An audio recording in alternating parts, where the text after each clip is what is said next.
Bienvenue à Cormontreuil. Nous sommes ici et pas ailleurs pour jouer à un jeu d'adulte. Regardez ça, siège baquet, volant GT3 et là, le circuit. Autrement dit, ça va dépoter. Mais ça fonctionne uniquement s'il y a un pilote à bord. Les yeux rivés sur l'écran géant, Benjamin s'attaque à plus fort que lui. Il découvre surtout le monde du simulateur à bord d'une Porsche. Au tout début, on pense que ça va être facile, on arrive comme sur des jeux vidéo, on a tous joué à des jeux vidéo de course dans notre enfance et on a tendance à y aller à fond. Et quand on arrive sur les premiers virages et qu'on freine pas et qu'on se retrouve dans le talus, c'est vrai que ça fait bizarre. D'ailleurs, il lui a bien fallu 2-3 tours pour entrer dans la course. Vous avez fini combien là? Dernier. Ah. Les autres avaient déjà joué aussi, ils ont une longueur d'avance, c'est pour ça. Les discussions de comptoir tournent bien sûr autour des performances de chacun et des boulettes de Benjamin. Moi ça me fait bizarre vu que j'ai une boîte auto normalement en voiture. J'ai tendance à vouloir freiner avec le pied droit. Là moi aussi ça me l'a fait tout à l'heure. Des fois je me perds. Ça me l'a fait tout à l'heure. Je me sers pas de mon pied gauche normalement. Alors... De quoi? Des vidéos quand même. Bah ouais, mais vu que je me sers pas de mon pied gauche en voiture, j'ai pas l'habitude de m'en servir pour freiner.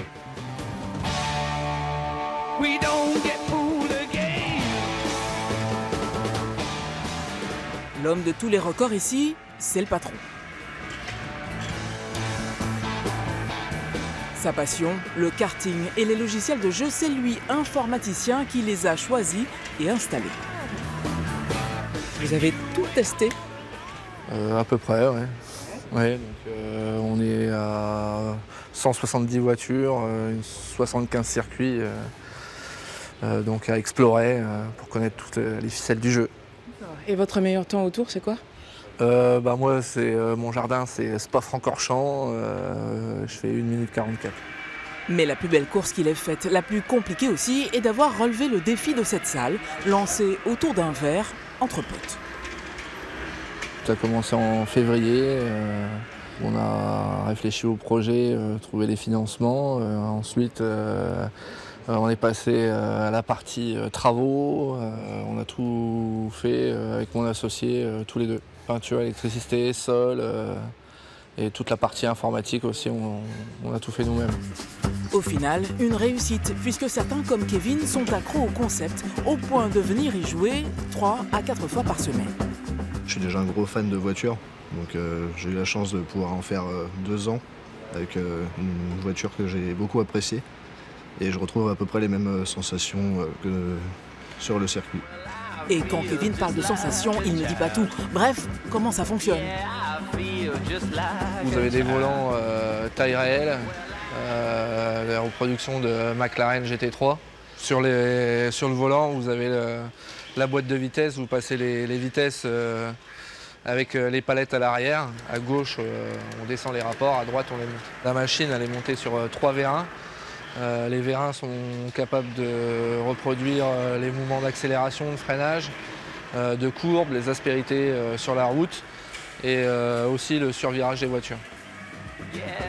Chez les pilotes les plus aguerris, les préférences viennent avec l'habitude. C'est par exemple le choix du terrain. Alors le circuit de prédilection, c'est Spa en fait. C'est la partie technique, la partie rapide, le circuit vallonné. Et qui nous, même dans le simulateur, nous permettent d'avoir de bonnes sensations lorsqu'on arrive dessus, en fait. Je tourne sur beaucoup de circuits. J'aime bien essayer de battre un peu des records, tout ça, mais c'est vrai que j'ai mon circuit préféré, qui est le Blackwood. Le circuit, on peut pas tricher. On peut pas couper tout ce qui est chicane, tout ça, on peut pas les couper. Et en DTM 2018, c'est vraiment le circuit le plus complet pour s'amuser, en fait. Et la plupart du temps, le terrain se conjugue avec la voiture. Tout ce qui est BMW et la F1. Je vais sur tous les véhicules, mais essentiellement sur la Formule 1. Ce sont des sensations d'adhérence au niveau du sol, de la vitesse.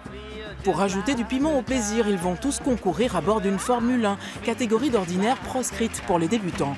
Défi de taille, relevé tant bien que mal. On est crispé, on est tendu, ouais, vraiment, ça bouge tellement dans tous les sens.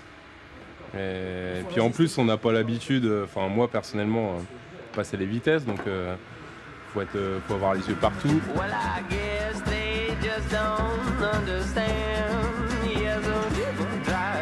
Oh, mais je me suis pas démonté, hein. Oups. Moi aussi, j'ai choisi la F1. Bon, il y a du boulot, mais je vous dirai ce qu'il en est, oups, une autre fois, ailleurs en Champagne-Ardenne. Oh, freine.